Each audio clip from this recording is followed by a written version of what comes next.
Qeveria në seancën e fundit miratoi ndryshimet në ligjin e mediave me të cilin parashikohet të rregullohet statusi I internet portaleve që sipas kornizës ligjore ekzistuese nuk trajtohen si media. Sipas qeverisë, kjo do të kontribuojë në stimulimin e vetrregullimit të mediave, profesionalizmit dhe konkurrencës.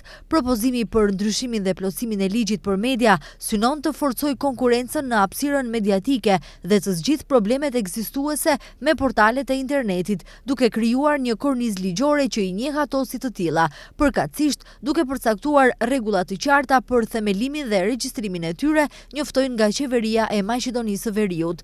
Ndonse nuk janë të rregulluara me ligj, internet portalet realizojnë benefite shtetërore, sidomos gjatë periudhës së fushatës zgjedhore, kur edhe paraqitet dukuria e shtimit të numrit të internet portaleve, të cilët kanë për qëllim të marrin para për reklama zgjedhore.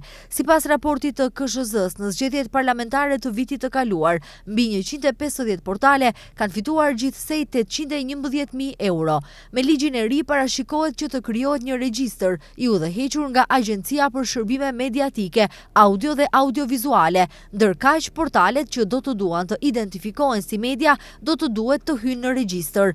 Por për ta bërë këtë duhet të plotësojnë disa kushte, mes të tjerash të kenë domen vendor, MK ose MKD, të kenë seli dhe çmimore, por edhe të dhëna për pronarin, kompaninë dhe stafin.